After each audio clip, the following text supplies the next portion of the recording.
खुलुमबाय स्टुडियाव आं उदांस्रि मोसाहारि। समाज बेरेखा हाबाफोरनि बेरेखायै सांग्रांथि आरो हानजा सुरनाय हाबाफारि लादों।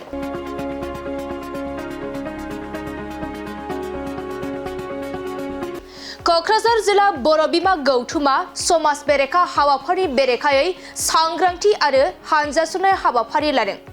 क'क्राझार जिल्ला बर' बिमा गौथुमनि बानजायनायाव दिनै क'क्राझार सोहोरनि बड'फा चिल्ड्रेन पार्कनिफ्राय क'क्राझार सरकारि गोजौसिन आरो थांखि गोबां फरायसालिनि गेलेग्रा फोथारसिम सांग्रांथि आरो हानजा सुरनाय हाबाफारि लादों।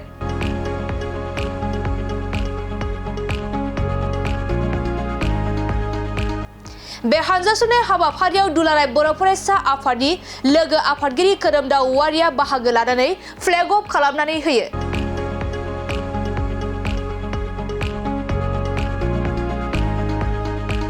क'क्राझार जिल्ला बर' बिमा गौथुमनि आफादगिरि बिबांनि बर'आ खौरांगिरिनि गेजेरजों बर' बिमा गौथुमनि थांखिया बर' माहारिखौ राव हारिमु थुनलाइजों फोथांनानै लाखिनायजों लोगोसे आइजोफोरखौ रांखान्थि थुनलाइ गासैबो बिथिंजों जौगालांहोनाय होनना फोरमायो। बिनि अनगायैबो बिथां बिबांनि बर'आ खौरांनि गेजेरजों मा फोरमायखो फैजों आबुङै खोनासंलांनि। दिनै मिरु बर' बिमा गौथुमनि बिथोन बायदियै दिनै मोन 14 जिल्लायावहाय बर' बिमा गौथुमा मोनसे समाजारि सांग्रांथि बे हाबाफारिखौ लादों। दिनै बेवहाय आङो क'क्राझार जिल्ला बर' बिमा गौथुमनि जि बेवहाय रेलियाव बाहागो लानानै आङो जोबोद गोजोननाय मोनदों आरो बेवहाय दुलाराय बर' फरायसा आफादनि मानगोनां भाइस प्रेसिडेन्ट खोरोमदाव औवारि सार दङ, जोंनो दुलाराय बर' फरायसा आफादनि सासे नेहादारि प्रिस्किला बसुमतारी आरो गोबां बे ओनसोलनि रायजो राजा आरो आंनिनो मानाव देरसिन मादैमोन बा आंनि बिनानाव गोबां बाहागो लादों। दिनै बेनो जे बर' बिमा गौथुमनि थांखियानो जादों जे बर' माहारिखौ राव हारिमु थुनलाइजों फोथांनानै लाखिनायजों लोगोसे बे आइजोफोराबो जा हौवा माहारिजों लोगोसे सोलोंथाइ बिथिं, रांखान्थि बिथिं बा थुनलाइ बिथिं जों गासै फारसे जौगानो हायो आरो आइजो माहारिनि सायाव बायदिसिना गाज्रि जाथाय हमना ला जों दिनै सोरबा गोरिब न'खरनि आइजोआल' नङा बा सासे लेखा रोङै आइजोल' नङा बा गोबां धोनि न'खरनि आइजो बा सासे इडुकेटेड आइजोआबो जों गोबां दिनै जेंना प्रब्लेमाव जों दिनै फेस खालामनांगौ गोनां जायो। हमना ला जोंनि बिनानाव बा सोरनिबा फिसाजोआ दिनै लेखा फरायनो थायो गोजान जायगायाव, जोङो फरायनो थायो। हमना ला जोङो निट बा MBBS कचिंनि थाखायनो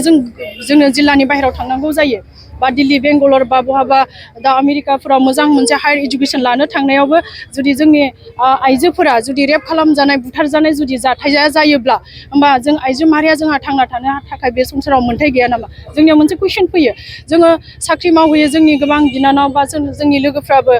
गुबुनाव साख्रि मावहैयो। सोरबाया हमना ला न'खरनि गोरिब रांखावरिखौ सुफुंनो थाखाय बाहेरायाव खामानि मावहैनांगौ जायो ओनसोलनि बाहेराव। दा बेफोरावबो जों नुनो मोन्दों गोबां माखासे जोंनि आइजोफोरा बुथारजानाय, नासयजानाय, रेप खालामजानाय बेफोर जाथाया सोलिबाय थायो। दा बियो गोदोनिफ्रायबो दिनैसिम बे जाथाया दिनै जोबनानै थाङाखै। बिनिखायनो आङो खावलायनो सानदों गभर्नमेन्टनि साइडबो जिहेथु राइट टु लाइफ जोंहा थांना थानायनि जि मोन्थाय दङ, जे आइजोफोराबो फ्रिलि जोंहा सोलोंथाइ लानो हायो। जों जेरावखि थाङा मानो, जोङो जेरावखि साख्रि मावहैया मानो, जोङो उदाङै जोङो साख्रि बा जोङो इक'नमिक जोङो आर्निं खालामनो जोङो मोननो हानांगोन। जों जुदि बेबायदि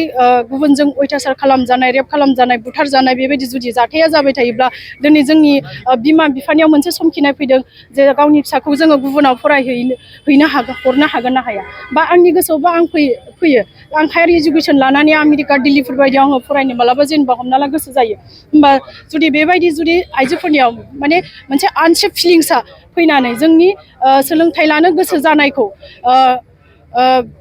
मा होननानै माने डाउनाव खोलैनाय बा हमना ला जोंनि बिमा बिफाया हयथ' साननो हागौ जे जों जायगायावनो फोरोंसै, जि फरायो बेखौनो फरायथोंसै। दा बेफोरबायदि साननायाव हयथ' सोरनिबा सोलोंथाइ लानो गोसो गोनां जायोब्लाबो हयथ' बे हिनजावा गिनानै थाङालासिनो मोजां सोलोंथाइ मोनहैयाबो जानो हागौ आरो थांखि लानाय बायदि।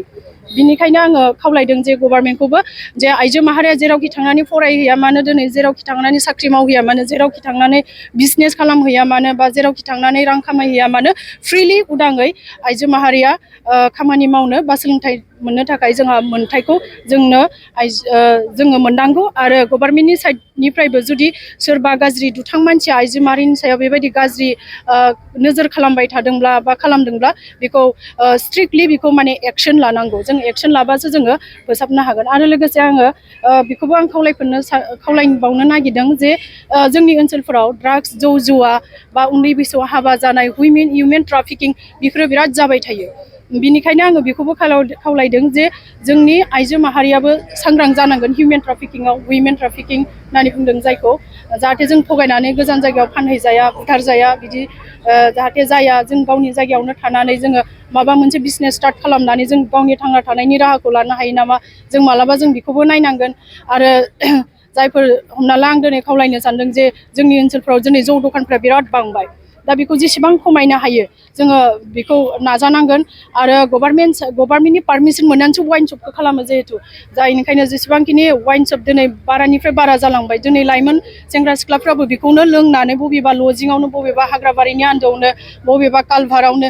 बबेबा मेला रिजर्टआवनो बेबायदि लोंनानै दिनै लाइफआ दिनै गाज्रि जालांगासिनो दङ ड्राग्स जानानै दिनै गावनि लाइफआबो धंस जादों न'खराबो धंस जादों समाजाबो धंस जादों दा बिनिखायनो जिहेथु बे जौ दखानखौ जोङो जेसेबां हायो गभर्नमेन्ट साइडनिफ्राय जों बेखौ मिनिमाइज खालामनांगौ आरो आदार स्टेटनिफ्राय जुदि बेबायदि गाज्रि मुवा बेसादफ्रा जुदि साप्लाइ जाबाय थादोंबा बेखौ गभर्नमेन्टआ बा एडमिनिस्ट्रेटिभ लेभेलनिफ्राय बेखौ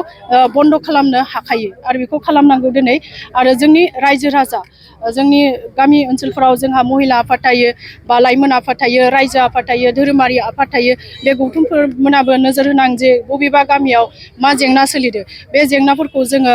सुस्रांनो थाखाय जोङो बयबो जयै खामानि मावोब्ला थारैनो बे जेंनाया जोबस्रांगोन होननानै आं सानदों आरो लोगोसे जोंनि हारियावल' जेनेबा हमना ला ड्राग्स बा जौ जुवा लोंनाय मानाय बेल' जादों बे नङा गुबुन हारियावबो जाया नङा जादों चाइल्ड मेरिजफ्राबो जादों दा बयबो कमिउनिटिया जुदि ज' लोगो नांनानै बेफोरबायदि जुदि होबथानाय समाजारि